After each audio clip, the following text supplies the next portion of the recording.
Oh, It's pretty. Oh, it's not, oh, no, not broken. Just cosmetic maybe you can get one with, with a real phone. yeah, But like they used to have.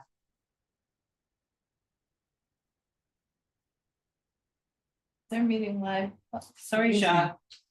Do you know who this is? No, Okay. sorry.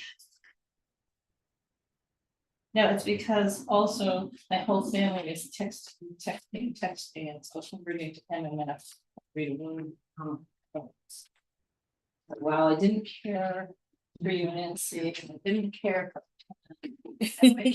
You have to care for your family. Absolutely. Absolutely. Right before you go. Oh my gosh. Well, you just have a few minutes. So I'm gonna call Louise. I guess, hi, Jacques. We aren't really starting yet. We're logged in, but the meeting doesn't start till 7:30.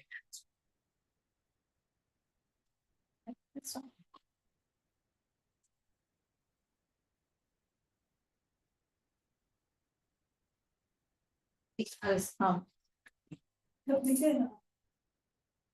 I did put it on Facebook and then I shared. Loves. Well, you guys decide how you want to do things.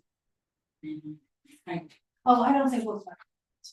I think this is more about help. Okay, you help. With a lot of people.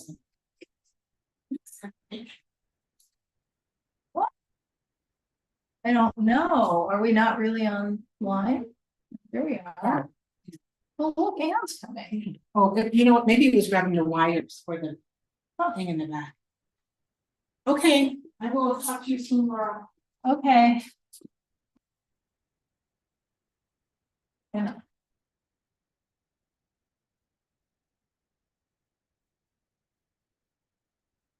hi, Anne.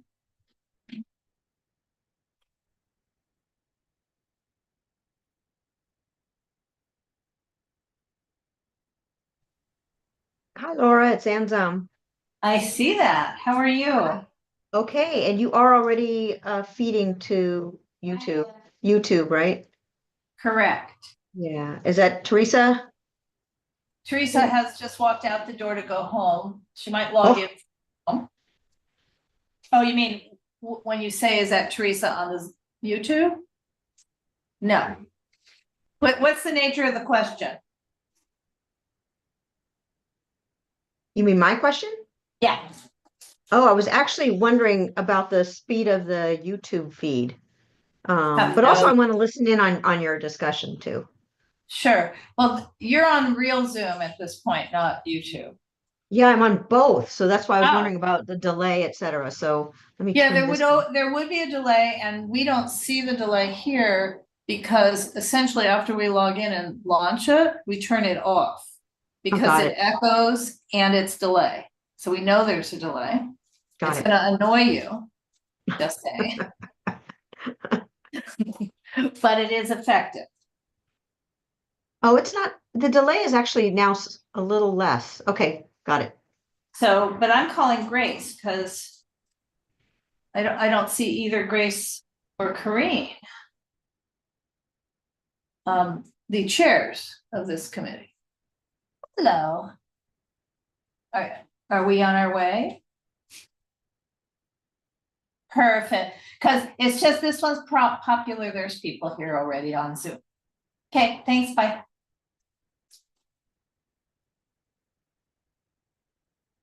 Hi, Beverly. Did you get my message? Oops, you're muted. No, did you sent me a message today? I don't send, I only call. I left a voicemail. You know, I have a hard time. I have a hard time texting with this little baby. Well, I need to gift you a new phone. Well, that's not the issue, but I am getting a new phone. Okay. I will listen to my messages once I get a chance. Hey, Bev. Hi. Hi. Hi. I did a quick one. Oh, great. Oh, you know what? I have it. I have a few things.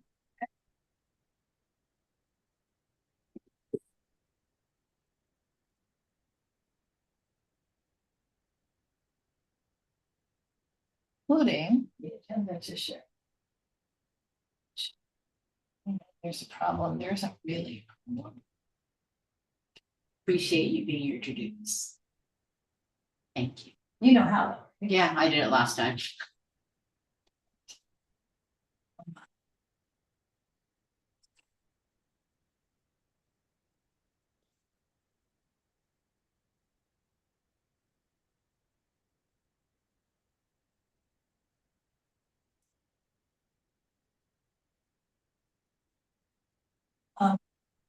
This, we're not having a private conversation. But Hunter did post it to Facebook, Instagram. Which is probably how Bev and Yeah, others are on right now. exactly, but also several other platforms I've never heard of. Yeah, because I'm old. And then I shared the Facebook to Jefferson Park and to Chaos. Hi, Ann. She's here. Oh, Hello, hello. hello. Okay, so I don't know who Jack hates. We don't know either. Okay, Long too early. okay, great.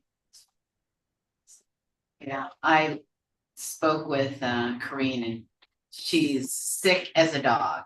She had COVID, because she was sick, but not as a dog on Thursday. Her voice is gone, don't know. Well, this, yeah. This weather, this air. Okay, 2 more minutes, folks, and we'll start right on time. I was reading up on a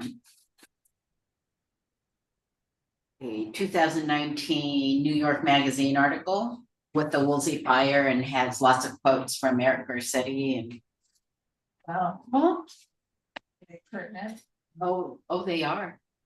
These fires are, Yeah, but this one is. We'll talk. I mean, yeah. Grace, how's your Right. schedule next week? I can find time for you, Miss Beverly. Okay, because we definitely need to go break bread together. Yes, that sounds beautiful. Just let me know. Next week should be good. Okay.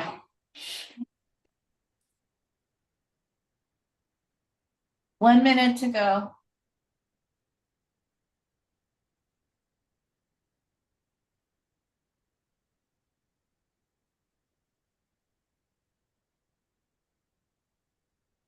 Okay, so, you know, it was in my go bag during the run. My mother's little pin that she had when she was ice cream. My father's Boy Scout. But nothing of these things, none of these. And they did go. I mean, my now ex, he left, I stayed. But he took my bag. My to-go bag includes 6 banker's boxes worth of elementary school drawings by my kid. But are they just permanently in your car? Right. Because that's I an just awful can't lot seem of to get rid of them. Well, okay, I guess it's 7:30. We can officially have this conversation. yeah. I'm gonna call it to order. So thank you folks for joining us tonight. We are going to go ahead and start tonight's UNNC special meeting for Emergency Preparedness Committee. My name is Grace Yu, and I'm a member of the UNNC Emergency Preparedness Committee. The reason I'm leading it tonight is our chair, unfortunately, Corinne Alpert, is sick and not able to do this. So Laura and I are stepping in to be helpful. Nice to see everybody. I'm sure you're joining us because we're all wanting to be better prepared. And what we like to do is go ahead and just let everyone say hello, since there are a number of you on Zoom with us. It'd be great if you just sort of give us your name and what part of the neighborhood you live in. Oh, well, why don't I start? Here I am, Laura Myers. I am on the board of UNNC. I'm its vice president, and I live in Angeles Vista near Grace. And then we're going to Zoom because we're the only two people here. So, Hi, my name is Jacques. I've been wanting to join a meeting for a while. I work at Studio 4 LA. We're recording arts high school in the area, right there on Pico and Arlington, roughly. And I got informed about this meeting through email. Like I said, we're kind of new to the area, and I've been wanting to join a meeting for a while, possibly get involved with you guys. And so this was just perfect timing. So thanks for having me. Glad to have you with us. they don't know. Anne? Okay, Anne Zumwinkle here. I assist with the UNNC website. I'm very curious as to if there's going to be some sort of planning or, collection or other type of, method of assisting with wildfire illness issues. No. Beverly, if you'd introduce yourself. Sure, Beverly Rowe, West Adams resident, third generation, and also a member of the OPNC Neighborhood Council. Okay. Hi, Hunter, you want to introduce yourself? Hi, yeah, I'm Hunter. I am a member of the board of UNNC, and I'm also a resident of Harvard Heights. Okay. That's correct. That's all. That's it for Okay. now. And this is, Here's our agenda, and we called this to order back at 7:30 when we started, and we just did our welcome and attendee intros. Is there anything else you'd like to share with us before we just go into what we can do to help and what we can do to be prepared? So we're on agenda item number 3, general public comments. So anybody'd like to make comments at this point, this is a good time. right, and I'm gonna come in as the whatever, the wonk. That's on any item not on tonight's agenda. General public comments on anything not on the agenda. The only thing on our agenda, folks, is number 4, which is the wildfire emergency. Right, so don't talk about wildfires under number 3. Seems like no one has a general public. Yeah. That out loud and I can dump this share. All right, so we're going to item number 4, round robin discussion, the wildfires emergency. How can you help? In the wake of the ongoing fires, Los Angeles is in a declared state of emergency. What is the most effective way you can help the victims of this disaster, along with firefighters and other public safety personnel? Are there any local, within or adjacent to UNNC efforts you can participate? In addition, we may talk about how to be prepared to go on in the case of evacuation orders, which we do not see happening except for when the county sends off false alarms and false alerts. Right. Right. So I don't know if any of you did any research to prepare for this. I don't know that we've done a lot, but you did some. And I did a little. And I don't know. Okay, so luckily for us in the UNNC footprint, we are far away from the fires of Pasadena, the San Fernando, the Palisades. We have smoke, but we're in a good place. So we're not in harm's way where we have to really have that to go bag prepared. But even still, I went around sleuthing online to find things, and the best one I found was Oregon. The Oregon State Office of Emergency Management had the best, most comprehensive list, and we're gonna tweak it. But while doing that, I also found other ones and then made it quick, short. If you only have 10 minutes and you need to leave, the first things you're going to take are like your prescription medication, any kind of medical device, eyeglasses, contacts, food and water, and then like your cell phone, laptop, and their chargers. right? Those are like, you gotta have those. And then if you have a little more time, don't forget your driver's license or government issued ID, your passport, your birth certificate, your naturalization certificate, insurance documents, bank account numbers.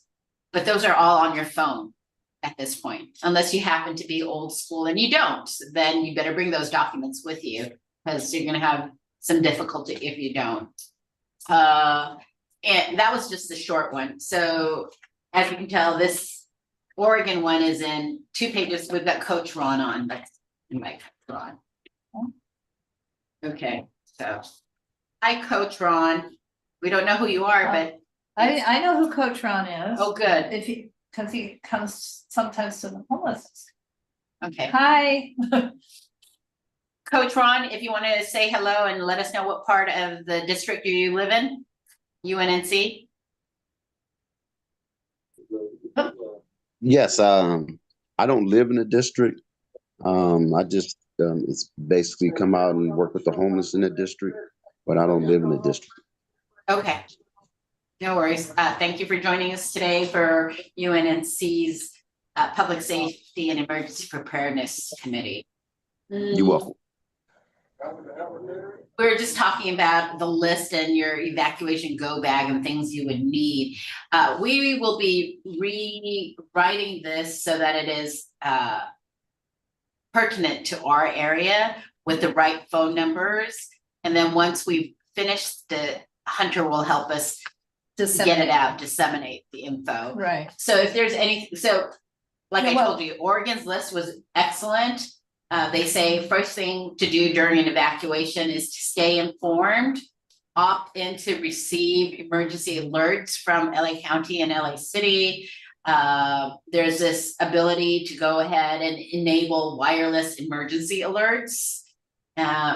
Let's make sure our cell phones are charged. An emergency go kit ready at your door or in your car. This is to while you're preparing. This is like when you've got a couple of hours, or you're like, let's say you're Santa Monica and you saw the Pacific Palisades, and it's not coming to your house that day, but it could shift at any time, right? So these are the things you would start doing. You'll call up some friends and say, hey, I'm planning to go over to so-and-so's house, so that they're not worried about you. And then remember how I said, if you only have 10 minutes, you're going to get your prescription meds, medical devices, eyeglass, contacts, a little food and water, cell phone, laptop, along with the chargers. Okay. And if you've got a little more time, you're going to make sure you've got your driver's license, your passport, your birth certificate, your naturalization certificate, insurance documents, bank account numbers, which you might not need because we do everything online at this point. Okay. But as far as your birth certificate and your naturalization certificate, it takes quite a while. It takes months, much longer than you would think to get these replaced, which is why we're suggesting you take these, and like your social security card, which you don't necessarily keep in your purse or your wallet. So those are just thoughts. Check in on your neighbors. Right. It was very sad that some of our older individuals were the ones who didn't make it out, or people with disabilities and limited mobility.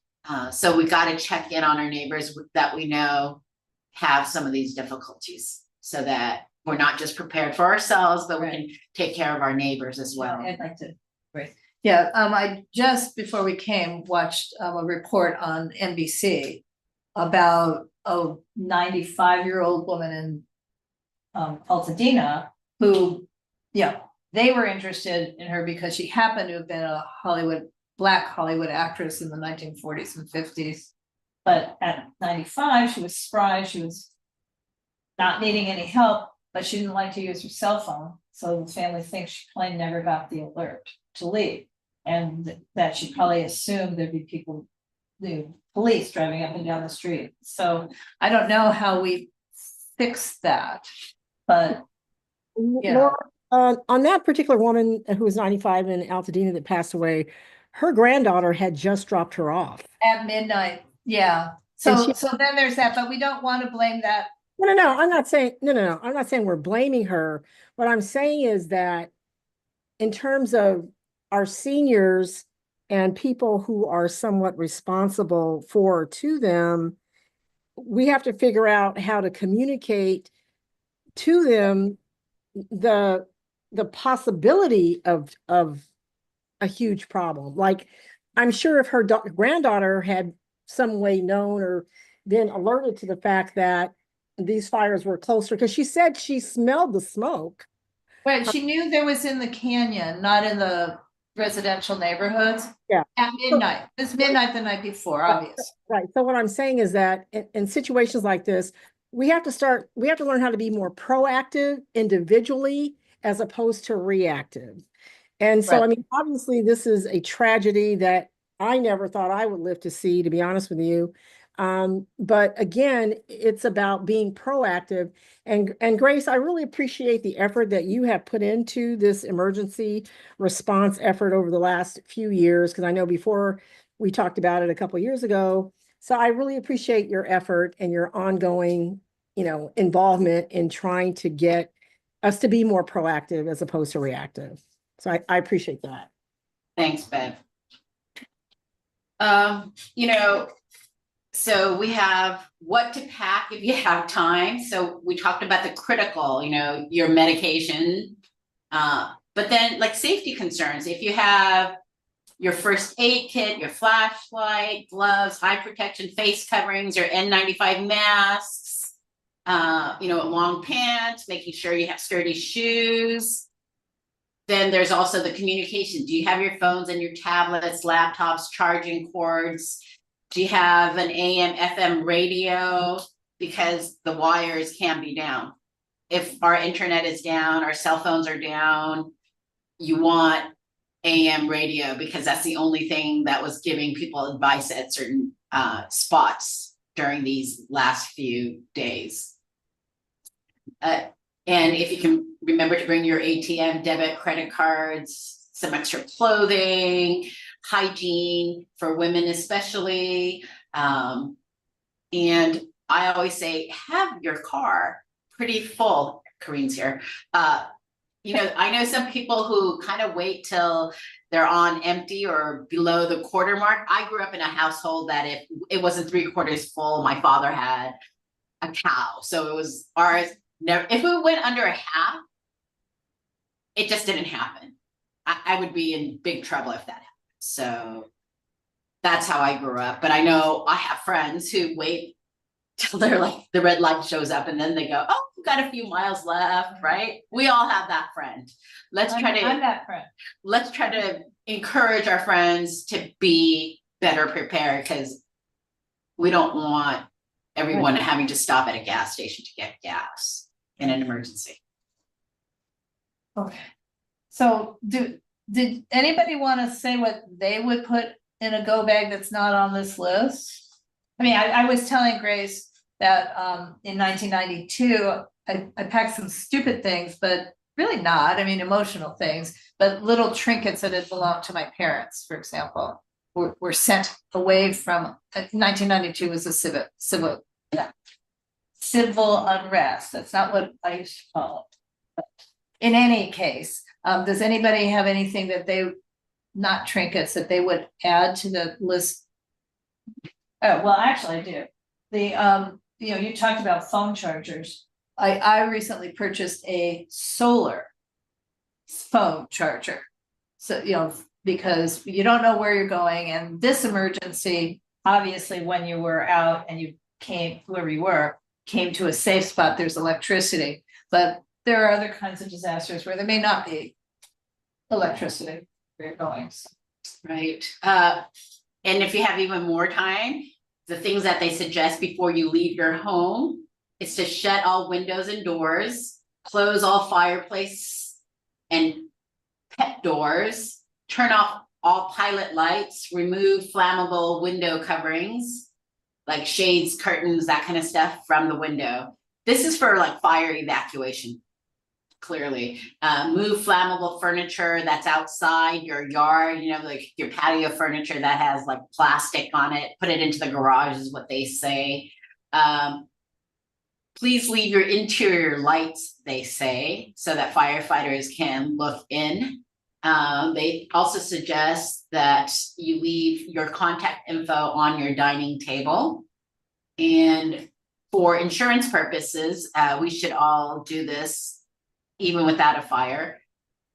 If you want to be reimbursed for your items, you need to take a good photo or video of all of your items, right? So whether it's, your, heirloom necklace that actually cannot be replaced, but still, if you don't have everything insured, showing what you had for people to then verify later and give you your full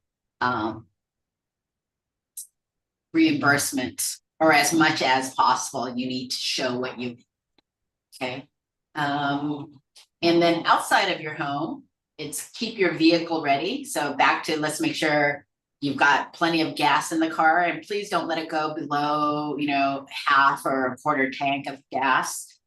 Now, I'm not saying you have to go fill your gas every single day, but just don't get it to that empty point. If you have any propane tanks around, please turn that off. Also leave your exterior lights on, and help firefighters by placing a ladder at the corner of the house, leaving gates propped open, connecting garden hoses to outside water valves, and filling water buckets and placing them around the house. Do not leave sprinklers on or water running, as it depletes water pressure. Seal your attic and ground vents. Clearly, this is not what you're supposed to do when there's an emergency. This is the things you should sort of have ready and knowing. So if you've got a huge hole in the house, it shouldn't be something that you go, I'll do next year. Try to make it a priority, because the wind tunnel will just give oxygen to the fire. Okay. And then, monitor your property. If we were living closer to a hillside, making sure you don't have a lot of brush or a lot of leaves around, because they will be, again, more fuel for the fire. And then after you evacuate, please do not return to the area until public safety officials tell us that it's okay to come back, that it's safe. Do make sure you get emergency medical help, and then let everyone know that loves you that you're safe. It seems to be Facebook is where people do a lot of that. Yeah. Okay, and so that was the checklist. I think everyone wants to know how they can help. Is that right? Everyone wants to know how we can help. So the we were talking about for tonight is each of us individually. UNNC will also schedule for our executive committee, I guess it's just next week, 21st, a meeting about all, we'll be also talking about where the neighborhood council itself can donate monies. I mean, we can talk about that a little tonight, but that's a somewhat different topic. So everyone seems to be posting on Facebook, Nextdoor, and elsewhere. How can I help? What can I do? And we thought it'd be important to not just have that conversation, but maybe talk about what some of the local nonprofits are doing. So the YMCAs throughout our local area have been very good in getting a lot of the donations, and then going ahead and sending them where they need to be. I and my friends were more like, oh, we should get to our local firefighter station and cook them a meal, a nice warm meal, or purchase meals for them. Whereas our thought, what we can do. Anyone else here have ideas or suggestions that you'd like to do or would like to be a part of? Well, I actually did different research. I wanted to know about all the pets that are abandoned. So I've learned a little something. One is that the LA SPCA, that's the one on Jefferson. And that is just, by the way, not related to the ASPCA, which pay in New York, that pays its director $1 million a year. This is a good organization.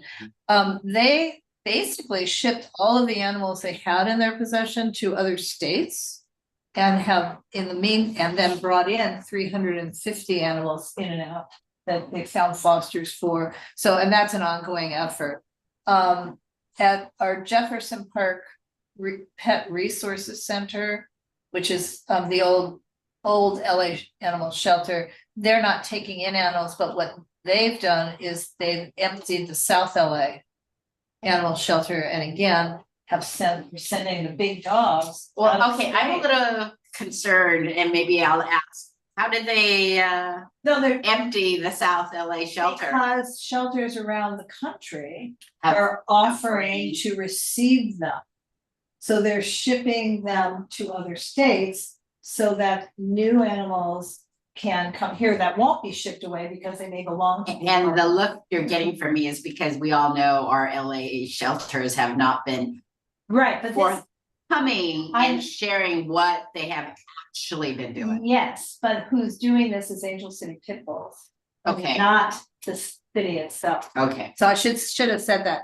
A local homegrown nonprofit named Angel City Pit Bulls here, and they don't just do pit bulls, is the entity that's working to make room at the South LA shelter. okay, So so that those dogs are not okay, so euthanized. Angel City Pit Bull has been connected with other out-of-state organizations who are willing to take the pets and Right, deliver. but in the meantime, these shelters are gonna get refilled, and I'm sure other shelters are as well. So one thing I think people can do is check in with any shelter that's local and see what they're doing. And if you wanna donate, see if they need pet food, call Chewy.com. I mean, not call, go on Chewy.com and deliver, but call first to the shelters to make sure that that's actually what they need at this point. And that's apparently the running theme. So many people have opened their closets and taken out clothing or gone and bought water or whatever, and they're delivering them all over town, but not every place they're delivering them to can take any more. It's not a good idea to go, you know what, I think I wanna go take them water, not what we should be doing, folks. And in fact, LADWP and some of the other organizations, larger organizations, municipal water, have been delivering. Right. Bottled water. And Right. LA Fire Department has already said to not drop off any more materials at the stations. Exactly. Right. Yeah, they don't want them. Right, but what some of these places do need are volunteers at this point to help them sort through the things that have been donated. So another local organization is the nonprofit that is associated with South LA Cafe. So South LA Cafe is a small chain of coffee shops, coffee houses. Their original location is at Browning and Western. They have at 4th and Jefferson, we have one of their cafes, but at Browning and Western, they are also packing up boxes. So they need helping hands. They're doing this apparently every day, but they need helping hands, and another organization to check in with if you wanted to physically help. So go ahead. So maybe what we could do is, I understand there's a list of all these various centers that are open. Maybe we can reach out to them and tell them who we are and then ask them what their needs are Exactly. individually, as opposed to just assuming what they need. Because one of the things that I notice when I see all these evacuation centers, I see clothes everywhere, and I'm thinking, wow, it'd be great if Nordstrom's or Macy's would give them clothing, the clothing racks to put the clothes on, things like that. But maybe we should reach out to these individual evacuation centers and ask them what they need. They need volunteers, what they need, because that's really, I think, effective way of using resources to help them help others. Correct. One of the things I hope UNNC will be able to do is just, this is happening so fast, is sharing lists, like you said. But I mean, not necessarily us contacting every single one on those lists. People are compiling lists, but I want to look at the ones that are near us, Right. right? So that, It is, but the ones near us aren't, because like, we're not in the danger zone. We're Right. not even on the edge of the danger well, the zone. one, what I mean by ones near us, like, Marquise Harris Dawson is working with an entity on Crenshaw. They're doing something official with the relief effort, but it's local for us. Well, I know Whatever. Tracy Park, I haven't really looked into it. I I'm know just Tracy- saying, I know Tracy Parks has one. She's opened up one. I think she opened it up today. Right. Some of the other people, the supervisors that are in the area. And the way I look at it is because we're not an affected area, obviously, then of course we want to reach out to the ones that are probably closest to us. And there's not like there's 100 of them. I'm sure there's maybe 4 or 5 of them. So it's not like we have to Mhm. call 50,000 different places. I mean, if we can just find out the ones that are within a 5 or 10 mile radius of the Right. CD, that should be enough for us to join in and find out, call them and ask them, how can we help? right. Well, yeah, that was sort of my thought. Anybody else have any thoughts on this? I did find a list online that somebody compiled of all the like mutual aid funds and businesses that are taking part around the city. I can send it in the chat link if we're allowed to do that in this meeting. Yeah, But sure. it says like what the businesses need, what they're looking for, what volunteers they're looking for, and also what they're providing. So I think that this would be a good way to kind of sort through ones that are next to us. I see South LA Cafe on here. I also see the meeting spot, which is in West Adams. They're looking for volunteers tomorrow. So this could just be a good resource to go off of and kind of see which ones are in our area and which ones that we think are in the most need. Okay, so I think I grabbed, this is the one you just shared. Yeah, Are we able to see that? I can see it. I always have trouble with this. So yeah, you're right. So South LA Cafe is right there. I don't seem to have navigation left to right. I only have some navigation north to south on this. Sorry. Don't know why. Go down bottom and try to be Well, I'm thinking.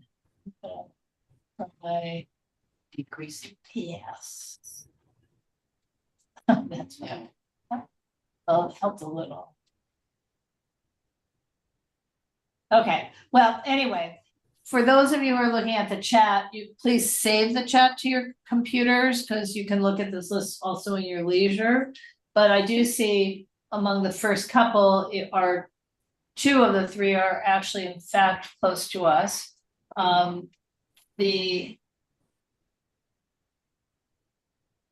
you not able to scroll past down that? I can try sharing on my screen if Yeah, you want to try, Hunter? Yeah, so let me. I'll stop the share. I'm gonna go to Hunter. I'm gonna make you a host. And then you should be able to share it. And yeah, I'm having trouble sharing, scrolling around. That's why I say left to right, but it's not working for me. Interesting. Yeah, let me try. Okay, Hunter's got it, so. Right. Can you see this? Yes. It's teeny weeny, but we can see it. Oh, really? Why don't you read it to us so that we understand, or which ones are closest to us? Okay. I mean, yeah, there's like truly hundreds on here. But numbers 2 and 3 are close to us. Yeah, so South LA Cafe says they're currently accepting not physical donations, but connections with organizations in the fire zones who want to receive donations, as well as monetary donations to continue to expand their efforts. So, right, but they also need people on Wednesday from 8 to 4. That's under volunteer needs to help them pack this stuff up. oh yeah, we'll be on Wednesday anytime from 8 to 4 p.m. on Browning Boulevard. So It's Bigger Than Us is also one that's in the same area. It seems like they're in the most need of financial donations and gift cards at the moment, and they're looking for volunteers. to help sort things out, and they gave a little form that you can fill out. Right, and I think that's the entity working with Marquise Harris Dawson, He's a loser. or vice versa. Yeah, there's a lot of things on this. Yeah, Well, I see something that says West Adams. yeah, there are a few from West Adams. Sovereign LA looking for volunteers. Some of them haven't been updated since Friday, so this was for Saturday and Right. Sunday. And they're looking for a bunch of stuff, actually. It looks like pillows, blankets, socks, underwear, towels, all new. Baby stuff, bottles, sippy cups, canned food and can openers. And then toiletries. It seems like a bunch of stuff as well. You know, I've been involved in a lot of committee meetings prior to this fire where we were always saying we should not be building new residences or new buildings in high fire zones, right? I mean, the fact that the state continues to build like Tehachapi, where they said, let's go ahead and build. It's just like, why would you do this? But I don't know, I don't think I'd view Altadena, well, maybe Altadena parts of it, but not, I mean, this was not way on the edges. I'm not saying. There were properties damaged way on the edges at the forest, but there were also properties damaged on Lake Avenue, which is the main threat, not up in the hills. It's, you know, Right. and ditto Pacific Palisades, you know, you don't think of it. I mean, it is, it's on the edge, but it's not as on the edge as some other No, places. It's in it.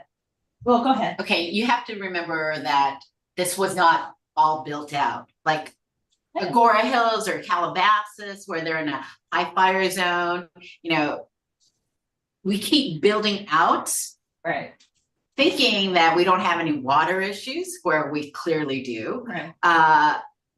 The city and the state could do a better job of ensuring that we actually don't build where we know this is like where a wind tunnel, like Malibu, should not be continuing to grow because it is a known fire hazard, right? It's high likelihood, it always burns.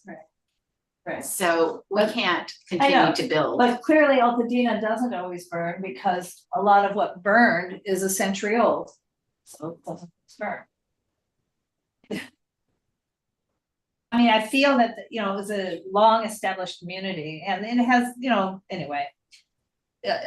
But how can we help with that? Well, I think we're just gonna continue to be vigilant and say, hey, you know, when we have neighborhoods where, no, we don't want you to go further up the mountain to build more beautiful homes. Right. Or even if you're building more units, it just doesn't work. Like La Cañada wants to go ahead and build a bunch of new buildings. Mm-hmm. And it's like, They're wow, up in the- they're up in the hills, they're up in the mountains. All right. Well, not only Okay. that, they're actually saying that the population has grown so exponentially that they have so many firemen for so many people. And we're so far beyond that right now that even if there hadn't been a fire of this nature, we're still not up to speed with firemen. We're not up to speed with equipment. So again, for me, it's about being proactive and holding our electeds accountable for keeping up. You know, we're talking about urbanization. I don't think we're going to be able to stop that, but it has to be done more thoughtfully. And you have to have the first responders, enough of them to accommodate the explosion of the population in the city. So Grace, when you talk about building, you know, it's just like every time you talk to someone or hear something from the city council about, oh, we need to make it more dense. We need to have more people in this area. No, we don't. No, we don't. Not all areas cannot afford to have their populations more dense than they are now. So again, you know, it's going to take so much more than what we can talk about tonight to get our electeds to become more, you know, proactive. And that's the problem. You know, just Mhm. like now, there are firemen from all over the country lined up waiting for these winds to start later to protect these areas now. Should have been done last Tuesday morning, last Monday night. I don't understand it. I really don't. It's so frustrating to see what has happened to these people in these homes in this city. So again, you know, to get back to what we're trying to do, which is to help and add to lessen the burden of the areas that are impacted. You know, I just think that we need to maybe organize, even if it's just this group here, to reach out to those because their needs change hourly, daily, right? And find Right. out what is it they need right now that we can do to help them. I'm willing to volunteer. You know, I'm free this week, next week. I'm willing to go volunteer to organize in any way that I can. I just think that we need to reach out to the people who are at these centers who know what their needs are. I think it would be a more effective way to help them because there's some of them are saying we don't want any more donations, you know, but what do they need? They may need something else. So I think until we can decide which ones are closest in our area that we can help, find out what it is they need. I think that, you know, to sit here and try to figure out what they need is kind of futile because we need to ask them what they need in order to be able to help them. Right. And I know that, again, from the neighborhood council perspective, we can spend a little money right now. We can spend more money over time. I mean, in other words, the way the city rules work, we can spend like $1,000 right now. And then we can spend many more dollars with more proper, you know, following the normal procedures. So it doesn't make sense on February 6th, which is our next governing board meeting. It would probably not make sense at that time to say, let's donate to World Kitchen, because I hope the fires are out by then and they're not feeding the firefighters at that time. You know, so, right, but maybe they still are at that point. I don't know, because they're not feeding the evacuees. They're not feeding the people who lost their homes. They are feeding the people on the front lines, which has to be done, and for which we're grateful. But that wouldn't be something still happening, I hope, on February 6th. Whereas the need to help people replenish their clothing may still be, you know, a big need. And that's something that many organizations will be needing to do. And the need, you know, we're not going to be able to provide housing for people. We're a neighborhood council or we're individuals. But I disagree with that a little bit, Laura, because there are many of us who own income properties who have vacant. So I mean, the neighborhood council doesn't own any properties. Yeah, well, that's probably a good thing. Council cannot house people. I understand that. But here's the thing. For those of us who do own income property that are units that are vacant, we can possibly find out how we can help them house people, even if it's just temporarily, just to organize those people who have units who are willing to help. That could be beneficial because not everyone has a family member or friends to stay with. Unfortunately. So, I mean, I think there's a lot that we can do that can be even more beneficial, but food, clothing, and housing are the three main things you need in life, no matter what happens. So I would think that those would be the most important things to attack: food, clothing, and housing. So if we can help just in any of those ways, again, I think we just need to reach out to the various centers that are located near us and find out, what they need. I know that there is a major facility going up in Malibu with FEMA. And I'm not sure, Grace, do you know what, because it's been kind of, not very clear as to exactly what they're doing. One news station said they think they're setting up housing there. Another said in Malibu? Yeah, there's this big, huge facility that they are mandating, that FEMA's mandating. And it was on the news last night, and they said, yeah, FEMA's here, they're setting up. So I was going to go out there to find out exactly what they're doing, because if they're taking intake for people that are filing claims, I get that. But there was some question as to what FEMA has just opened up, be it tents or whatever emergency triage center for people to come in and say, hey, I lost my house. I need this. Can you help me? So they're helping process it. I don't know them to be giving out any housing or, you know, it's not like our But homeless. that's what I'm saying, maybe they, yeah, maybe, I don't know, sorry. And when I go think, there. yeah, I think I heard, because the news, I've had the news on constantly, which means to some extent it's just been din, you know, in the background, but I did hear that the former West Side Pavilion was gonna be one of these centers somehow, not for housing, but Right. for a resource, some sort of resource center. And honestly, it went back past so fast that I don't know if it's the western side of the former West Side Pavilion, which has not been under construction for the last 5 years, or the easterly larger portion, which was going to be a Google campus and then has been purchased by UCLA and is going to be something else. But I think it's still under construction, so it must be the western piece of it. But I don't know that for sure. And that would not necessarily mean there's not something in Malibu, because this disaster is so widespread.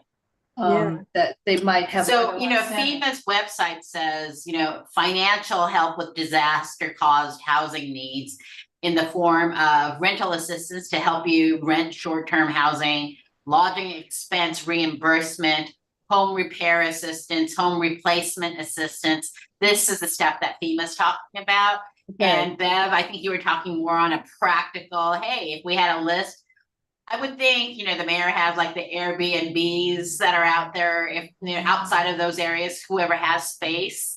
And maybe we've got small mom and pop landlords who can also be part of a list that says, hey, we can do emergency renting for, we have space right now, kind of like. Yeah, but here's the problem. The city has, in fact, been negotiating master leasing any number of these brand new TOC buildings. Yeah. But it was meant for the homeless. Well, it was meant for the homeless, and there are thousands of units that have been empty for years, like literally several thousand of them, right? And so we have housing. We have apartment units that are vacant. We have housing. They'll figure it out. The mayor and, you know, the folks at City Hall will hopefully come to a good. Well, maybe they would relieve landlords who agree to take someone in temporarily of the rules that convert them to permanent, possibly squatting tenants. Just saying.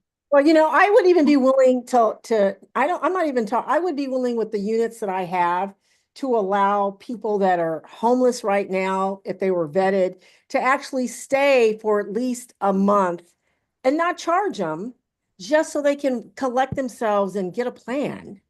You know, I think it's a lot to have to navigate. You've lost everything that you have, and now you got to deal with renting a place. I don't know whether these people still have a mortgage to pay or what. So I'm talking about on a level of not really just saying, oh yeah, I have places to rent. Like Grace said, here, let me tell you, there are thousands of units available in this city that landlords like myself don't rent because we have such difficult time with the housing department. So I'm just saying, if there are people that even have Airbnbs or fully furnished apartments, that say, hey, you know, you can come and stay here for free for a month, just to get yourself together, or 2 weeks. Those are the type of things that I think are needed. Yeah, I'm not sure if everybody heard, but Laura's caveat was actually really smart. If we can get the city to say, hey, if you're taking in someone who's been rendered homeless from the fire, then there is you are a tenant in the normal sense of the terms. Because in the city of Los Angeles, when you are a tenant, there are so many protections that landlords have a huge difficulty in letting tenants that are very Yeah, so here's the thing. Difficult. There are landlords who are slumlords, and we don't like slumlords either. There are those of us who are landlords who are great landlords, and Laura, you know this, who, have immaculate, well-kept properties. But landlords, small mom and pops are treated like villains, and we're tired of it. And that is why there's so many units that are vacant that are not on the market, because people such as myself would, because if I listen, I've been on the phone with the housing department, and I've asked them, they came to us, small mom and pops, and they said, listen, we'll pay you $1,300 a month just to interview Section 8 people. And I said, well, I don't really need your $1,300 a month, but what I need to know is this: if I decide to rent to a Section 8 person who either is known to have drug addiction or other issues, mental health issues, if I have a problem with them, will you get them out? And she said no. And I said, that's a hard no for me, because then I'm the one that has to go through court. I'm the one that has to deal with this. And bad tenants run away your good tenants. So all I'm saying is, Laura, it's a great idea, right? If they would consider that. But I'm just saying that we've been in those Right. conversations with the housing department before. So maybe things will be different now. I don't know. Well, and again, the neighborhood council, as a neighborhood council, we're not housing providers, right? And probably, we represent all the different points of view. But what I do know also is that the city has been negotiating lots of master leases on lots of these newer buildings, including, for example, the big brand new building on St. Andrew's Place, just north of Venice, 2 buildings in West Adams Heights. I mean, in other words, they're looking at master leasing. And I think that's not a bad idea to do right now, so that the city and not individual landlords would be the entity that has to deal with someone who won't leave after a specified time. So that there's, Well, that's for the city to decide. We're not Exactly. gonna make that decision for the city. having said that, 10,000 households, I'm just round numbering it, 10,000 households between Palisades and Altadena seemingly are without homes, whatever that means. And whatever size those households are, small, large, it's hard to know. And would they want to live here? I don't know. I mean, we're not near their kids' schools, their churches. Well, their Yeah. schools have burned down, their churches, know. religious institutions have burned down. Yes, they have. So, and that's another thing. So anyway, how else can we help as individuals living here? Well, I mean, we've talked about food, we've talked about clothing, we've talked about housing.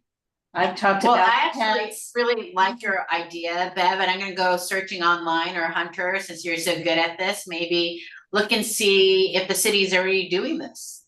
Mhm. If not, we should just start throwing it out there for someone to go, oh yeah, that's a good idea, we should do it. I would hope that our deputy mayors or some of our council members have already come to this conclusion. Right. So the other thing is, Corinne wants to say something. Corinne, Oh, hi, everybody. oh, you sound wonderful today. Very, very sexy and husky. Sorry, everybody. I'm gonna make her start coughing. I'm getting an old lady.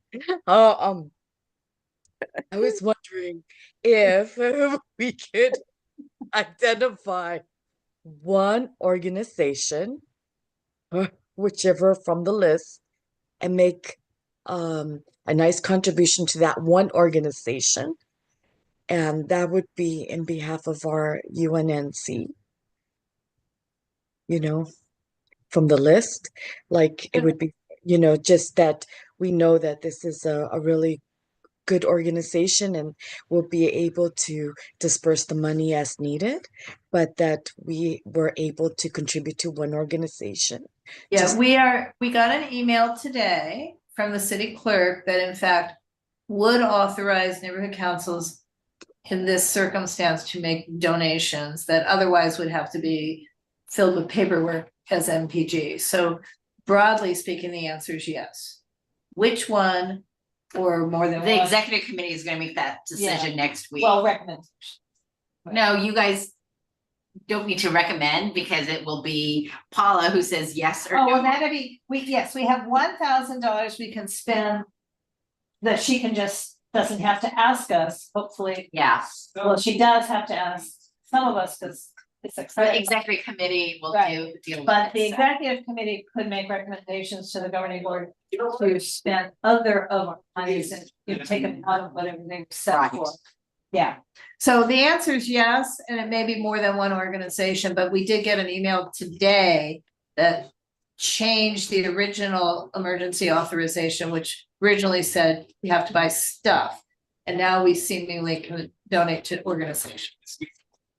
How many neighborhood councils are there? 88? 99. 99. So I know at the Olympic Park, we're constantly giving out 5,000 donations for people who come and asks. So I know that, you know, we have quite a bit of money left over. I'm wondering if we could organize that where all 99 could vote to donate $5,000. I don't know that it should go to one organization for, you know, in particular, because how do you decide which one? I mean, the Red Well, Cross. how would you decide which one? And if you happen to be a neighborhood council in Sutherland, Tahunga, you might have a real preference for an organization that's more engaged there with the fire that's there. Yeah, I think the Red Cross, I believe, is the Yeah. most trusted of the organizations. I mean, you guys may know others, but I mean, I think that the Red Cross is the one that would be at the top of my list. to Right, donate. well, they sent out an email from the city clerk today. And they did say Red Cross was a good example, World Central Kitchen's a good example. I mean, yes, they gave us some examples, but they also said, I mean, essentially what they said is it does not have to be a 501c3 Right. because we would use outreach funds and not neighborhood purpose grant funds. I don't know that we would want to donate to something that's not a 501c3, but I'm just saying these seem to have relieved some of the paperwork burden in this case. I'm gonna digress for just 1 moment, which is to say that the homeless count is not happening on January 23rd. It's the homeless count has been deferred to the last week of February, so throughout the city. Instead of, it's postponed for a month. For a month. Yeah. So it has here nor there with this Right. conversation, but while I'm thinking of it, that should have been a general public. Thank you. Yeah, it should have been a general public comment. at the It's loosely beginning. related. Yeah, loosely related. Well, Yeah. if all 99 councils gave 5,000, it's like $495,000. I think that's a lot. And I think it could maybe go to more than one organization. Right. But But again, Beverly, trust me, all 99 will never be able to come to we're going to donate to this one organization. So we don't need to worry about It's that. never gonna That's happen. not never gonna happen. that's not gonna happen. Okay. Yeah, because they're so hyper local, Right. the ones out in the North Valley are gonna hyper locally be concerned. Which makes perfect Because sense. they have a fire, we just keep not talking about it. Yeah, the Hearst fire, the Silmar or San Fernando Yeah. Valley, whatever you want to call it, but that one. Yeah. And you know, I have a friend who lives out towards Ladera where they were saying we just had a fire, but they were able to turn it off in 3 hours. So it didn't make the news. So there may be a lot of small ones that we are not aware of, but have been happening and have been turned off. Right. Yeah. So, okay. I mean, I do have one question for Jacques. You said you're part of what program at Yeah. the Pico in Arlington? Can you repeat that? Yeah, Studio 4LA, we're a recording arts high school, which just means that we're a high school with recording arts electives. And I'm really glad that I'm on this. So did you move into the Pio Pico Middle School or what happened? No, we're not inside Pio Pico Middle School. We're down the street from them, actually. The old bird museum. Maybe that rings a bell. Where's that? You said it was on Pico. Is it on Arlington? Where is this again? It's 1 block away from Arlington. That was just the major street. It's 3504 West Pico Boulevard. It's where the old bird museum used to be. I don't know. There's a that coffee shop across the street. There's a coffee shop and the Owl bookstore across the street, right? Yes, yes. Okay, got Yeah. it. I Thank you. Because you said Pico and Arlington, and there's a school there. So, Right. got it. Right. It's Westchester, right? It's Yeah, not West- Pico. Well, it is Pico, but not Arlington. Oh, it's not Arlington, it's Westchester. Or Third or Yes. Fourth Avenue, around there. Yes. Yep. Chester, yeah. On Yeah, the north. 1 block from Arlington. But you're on the south side, within. Yes. Yes, you are. Yes, But okay. you're within UNNC by about. And so how 40 many feet. students do you have? We have about 12 and we can have about 40 to 50 total. So I also wanted to, this is the perfect time to introduce ourselves to you guys because there's definitely going to be displaced youth. And the enrollment process is fairly easy. I've got it down pretty well. Been working with this nonprofit for a year now. So feel free to take my information down, stop by anytime. We can schedule that as well. But yeah, that's one way we can help, is any Okay, displaced your youth 15 school- to 25. What's your Got it. Your address? school must have some newer technologies, right, to bring the students in? Yeah, like we teach them everything about the recording arts. So that means how to record and make your voiceover for YouTube video, how to record a band, how to record yourself as an artist, musicians, anything that has to do with recording arts. I'm a professional sound man and DJ on the evenings and weekends. So if they want to get into live sound and how all that translates over. Is there anything open to the community members? First Fridays, we're going to have an open mic actually starting February 7th. No, I'm talking about if we're going to take classes. We are working on, being able to facilitate that, but because we're nonprofit, it gets kind of hairy there, So we might be able to use the space with another organization possibly to do, anyone that's already got a high school diploma, because that's mainly what we're focused on, getting kids anywhere from 15 to 25 their high school diplomas through our alternative education. What's your address? 3504 West Pico Boulevard. Thank you. Hey, Jacques, it's Ann Zum. Are you involved with the Youth Justice Coalition group at all? Yes. So we work with a Youth Build Charter School, and we're in 4 of their 16 sites. And then Studio 4 is it's very unique in a sense. We're a standalone site. We're kind of like an incubator, like hub with Youth Build, and we're just so new to the area, to the organizations that they brought me on to spread the word and kind of tell everyone about us.